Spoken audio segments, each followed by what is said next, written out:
लगने से बच रही बार बार। अरे उधर पे बात करो ना तुम इंसानी तो फिर हम तो बताओ कोई बात है क्या मगर ऐसे चला रहे हैं।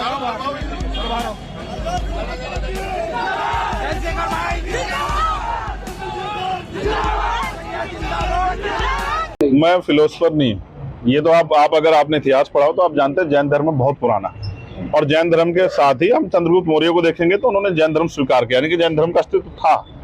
और फिर सम्राट अशोक ने बौद्ध धर्म स्वीकार किया 2200 साल पहले, यानी कि इसका भी अस्तित्व था। तो मैं किसी धर्म पर टिप्पणी नहीं कर रहा हूँ, जिसके प्रमाण है। मैं फिर आपसे कह रहा हूँ, मैं हिस्टोरिकल उस बातों पे नहीं काम कर रहा हूँ। मैं अब ये कह रहा हूँ, चलिए 2200 साल पहले क्यों जा रहे, आज आप बता दीजिए जिनको आप हिंदू कहते हैं, जब उनके साथ अन्याय अत्याचार होता है तो आपकी सरकार जवाब क्यों नहीं देती? आपकी सरकार क्यों नहीं खड़ी होती? जब दलितों की खाल खींची जा रही है, आदिवासियों खाल खींचे, तब सरकार क्या कर रही है? प्रयागराज में 2 मसले हुए अगर आप उठा पाए। एक बच्चा जिसके साथ अन्याय हुआ वो ब्राह्मण परिवार का था, उन्होंने अपनी डेड बॉडी को सड़क पर रख के प्रदर्शन किया, उनको उनकी सारी मांगे पूरी। दूसरा बच्चा जो है वो पासवान परिवार का था और उनको मार के भगा दिया गया, उन पर मुकदमे लिख दिए गए। ये है सच्चाई। मैं सबके साथ न्याय चाहता हूं, लेकिन न्याय के नाम पे अगर दलितों को, पिछड़ों को, मुसलमानों को, ईसाइयों को, बौद्धों को अगर सताया जाएगा तो ये इसके खिलाफ फिर संघर्ष हमारा जारी रहेगा। G20 को कैसे देखते हैं? अच्छी बात है, मगर G20 की आड़ में देश की जो बुनियादी समस्याएं हैं या देश का जो खस्ता हाल, उसको बैनर के पीछे छिपाना नहीं चाहिए। प्राइम मिनिस्टर को दिखाना चाहिए दुनिया को कि हमने देश में, हम अभी तक दिल्ली को भी सही तरह सवार नहीं पाए, जो देश की राजधानी है। आप समझ रहे हैं, मैं दिल्ली से आया हूं, बड़े बड़े बैनर लगे हुए हैं, उनके पीछे गरीबों की झोपड़ियां हैं जिनको छिपाया गया है। उनके पीछे वो जगह है जहां देखकर एहसास होता है कि हम जो है अभी भी 100 साल पीछे हैं दुनिया के हिसाब से। तो उनको छिपाने से काम चलेगा, उनको बुनियादी काम करना चाहिए। प्राइम मिनिस्टर पे कोई किसी परमिशन की जरूरत नहीं है कि कोई परमिशन देगा कि उन पे कोई बजट की कमी है। सब कुछ है लेकिन नीयत नहीं है, क्योंकि गरीब अगर अपने पैरों पे खड़ा हो जाएगा तो कोई उसे गुलामी नहीं करा पाएगा। Thank you. मेन चीज आप अभी तो आप क्या पहुंचे हैं सिद्धार्थनगर या क्या पूरा पैसा? देखिए सिद्धार्थनगर से, क्योंकि वो नेपाल का बॉर्डर और हमें संविधान बचाओ देश बचाओ यात्रा शुरू करनी है, तो पहली जो संविधान बचाओ देश बचाओ यात्रा जो जिलों वाइज शुरू होगी, उत्तर प्रदेश में वो सिद्धार्थनगर में आज उसका पहला चरण जो है ना, जो उस यात्रा का, वो सिद्धार्थनगर शुरू होगा और लगभग 70 किलोमीटर की यात्रा रहेगी। इसमें काफी जो कस्बे पड़ेंगे उधर वहाँ पैदल मार्च होगा। जागरूकता अभियान के तौर पे जनता को जागरूक किया जाएगा। जो आज हालात जो है केंद्र की और स्टेट की सरकार ने उत्तर प्रदेश में बना दिए, जनता इस हालातों को समझे और इनसे बाहर निकलने के लिए आने वाले समय में अपनी वोट का सही प्रयोग करें। उसके बाद मध्य प्रदेश, राजस्थान में भी हमारी यात्रा, संविधान बचाओ देश बचाओ यात्रा शुरू हो रही है अलग अलग डेटों में।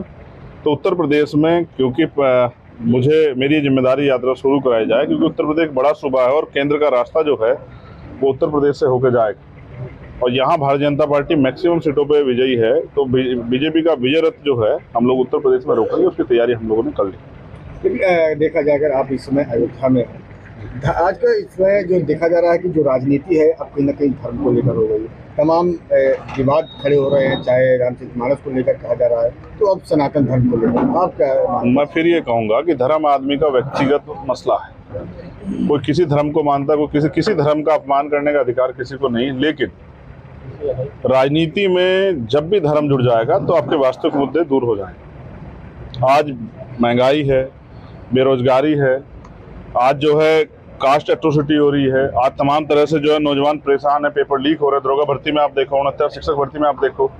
सरकार की जिम्मेदारी है किसानों के प्रति, नौजवानों के प्रति, महिलाओं के प्रति, लेकिन सरकार अपनी जिम्मेदारियों से भाग रही है और धर्म वही बीच में लेके आएगा जो मुद्दों से भागना चाहता है। हम सरकार को मुद्दों से भागने देंगे। जातिगत जनगणना हो या 69,000 शिक्षक भर्ती में घोटाला जो हुआ है उस पर शिक्षा मंत्री पे कार्रवाई हो, या दरोगा भर्ती में घोटाला उस पर कार्रवाई हो, या नई नियुक्तियों में जो है नई नियुक्तियां आए, बैकलॉग भरे, प्रमोशन रिजर्वेशन, ये जो बुनियादी मसले इन पे हम लोग सरकार को खींचेंगे। नौजवान परेशान घूम रहा है पढ़ा लिखा, सरकार जवाब देने को तैयार नहीं, तो हम मुद्दों पे रहेंगे और सरकार को भागने देंगे। सरकार ने बहुत वादे किए थे, किसानों की आमदनी दुगनी हुई, बिजली का बिल आधा हुआ, किसानों की बिजली माफ हुई, ये सब चीजों का जवाब जो है ना सरकार को देना पड़ेगा। लेकिन इसमें जिस तरह से देखा जाए योगी सरकार ने कानून व्यवस्था को लेकर दावे किए जा रहे हैं, अवाध तमाम घटनाएं भी सामने आ रही हैं। मेरे मित्र, आप लोग हंसोगे, मैं कानून व्यवस्था का सबसे बड़ा प्रमाण मैं ही खड़ा हूँ। मेरी पीठ पे गोली लगी हुई है। ये उत्तर प्रदेश की कानून व्यवस्था का जीता जागता सच है। और आप शायद हिम्मत ना जुटा पाए, मगर मुख्यमंत्री को बताना चाहिए कि जिस जहां पार्टी के राष्ट्रीय अध्यक्षों पे गोली चल रही है, उस उत्तर प्रदेश में कानून व्यवस्था कितनी अच्छी है। तो ये आपके सामने है। आप इस बारे में कहेंगे तो मुझे लगता है पूरी सरकार ही गिर जाएगी। छोड़िए, कानून व्यवस्था का आलम ये है कि बहन बेटी रात के अंधेरे में बाहर नहीं निकल सकती घर से। उत्तर प्रदेश का ये हाल हो गया। और आम आदमी से ज्यादा सड़क पे आप चलोगे, ये नहीं पता आप सही सलामत घर पहुंच जाओ, क्योंकि पशु सड़क पे इस तरह घूम रहे हैं, कहाँ आप हादसे के शिकार हो जाओ आप बता नहीं सकते, और सरकार से सवाल नहीं कर सकते। लोकसभा के लिए आप कितना तैयार हैं? लोकसभा के लिए आजाद समाज पार्टी मेहनत कर रही है। यही संविधान बचाओ यात्रा जो है लोगों में जागरूकता पैदा करेगी और वंचित तबकों को जोड़ने का काम करेगी। अयोध्या को लेकर क्या दावे है? जिस तरह से योगी कहीं ना कहीं योगी सरकार का दावा है कि अयोध्या तो सजा रही है, तो कहीं ना कहीं अयोध्या पर लोग अपना एक अधिकार जता। पूरा उत्तर प्रदेश ही सजना चाहिए, लेकिन उत्तर प्रदेश तब सजेगा जब उत्तर प्रदेश का नौजवान, किसान, महिलाएं, कमजोर तबका खुशहाल होगा, जब रोजगार होगा, जब जो है लोगों की आमदनी बढ़ेगी। महंगाई तो खूब बढ़ रही है, सरकार को सोचना चाहिए कि लोग खुशहाल कैसे हों। भारत और इंडिया क्या कहना चाह रहे हैं? देखिए, इंडिया दैट इज भारत। और मैं ये कहता हूँ, जब ये कॉन्स्टिट्यूशन एस्टेब्लिश्ड हुआ तब से हम लोग इसको सुनते आ रहे हैं। आज सरकार इन पे जो है इन मुद्दों पे चर्चा कर रही है, लेकिन इनसे भी ज्यादा मुद्दों पे चर्चा होनी चाहिए। चाहे वो इंडिया अलायंस बनाओ जिसके बारे में सरकार बोल रही है, उस अलायंस को भी मुद्दों बात करनी चाहिए और सरकार को मुद्दों बात करनी चाहिए। सच ये है कि बहुत सारी सरकारें उत्तर प्रदेश में और देश में रही, लेकिन अभी तक बुनियादी मुद्दे यानी कि रोटी कपड़ा मकान की व्यवस्था भी आम आदमी के लिए नहीं हो पाई। आप अपने क्षेत्रों में जाकर देखोगे, आज भी कच्चे मकान मिल जाएंगे, आज भी आपको ऐसे घर मिल जाएंगे जिन पे इलाज के लिए पैसे नहीं है, जिन पे अपने बच्चों को पढ़ाने के लिए पैसे नहीं है, जिन पे शादी करने के लिए पैसे नहीं है। ये जो बुनियादी मुद्दा, हम चांद पे जाने की बात कर रहे हैं, बहुत अच्छी बात है, गर्व होता है कि हम चांद पे चले गए, लेकिन यहाँ जो देश में अभी जो है, जो कमजोर लोग, जो गरीब लोग परेशान है, उनके बारे में सरकार को सोचना चाहिए। आप समर्थन करते हैं भारत? मैं जिस देश में पैदा हूँ उसका समर्थन नहीं करूँगा। इंडिया और भारत को लेकर मैं फिर ये कह रहा हूँ, ना तो मोदी जी ठेकेदार हैं, ना कोई और ठेकेदार है। ये देश जो है किसी एक पार्टी से नहीं है, ना ही अलायंस है। ये देश तब से था, जब से दुनिया तब से देश, और जब इसका नाम भारत है, तो जब तक हमारे शरीर में जान है, हम अपने देश के साथ खड़े। लोकसभा चुनाव में आप मोदी जी के विपक्ष में खड़े होना चाह रहे थे, फिर भी हम नहीं करें, क्या कहना है? नहीं, हम तो अपने लोगों के लिए खड़े होना चाह रहे हैं, क्योंकि किसी की भी सरकार रही हो, हमारे लोगों को तो जो है ना वो सुविधाएं, अवसर और सबसे ज्यादा जो जरूरत है संरक्षण की, वही नहीं मिला अभी तक। आज भी एनसीआरबी का जो डाटा कहता है 50,000 महिलाओं का रेप हत्या होती है। कौन महिलाएं हैं? इसकी भी जांच जो है सरकार के लोग करके आंकड़े जारी करने चाहिए, किन जातियों की महिलाएं। आज भी उत्तर प्रदेश में देश का दलित, पिछड़ा, आदिवासी, अल्पसंख्यक समाज जो है जुल्म, जाति, अन्याय, अत्याचार का शिकार हो रहा है। संविधान तो ये भी कहता है कि धार्मिक रूप से गैर बराबरी नहीं हो सकती है, लेकिन आप क्या मुसलमानों के साथ गैर बराबरी नहीं कर रहे हैं?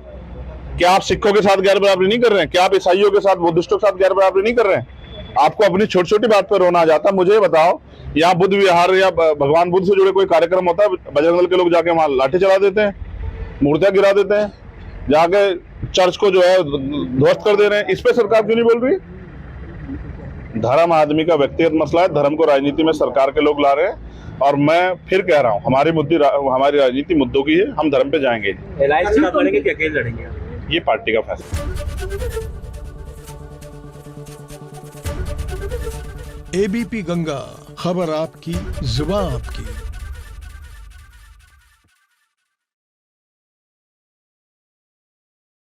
तो दोस्तों कमेंट करके बताना वीडियो कैसा लगा है। वीडियो अच्छा लगा है तो दोस्तों कमेंट करके ज़रूर बताना, और सभी लोग जुड़िए, ज़्यादा से ज़्यादा जुड़िए।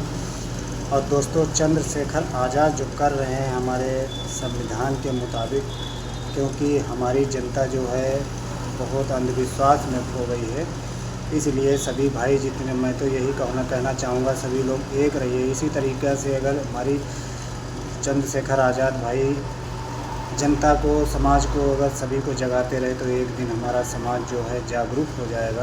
और सभी लोग एक मिलके रहिए।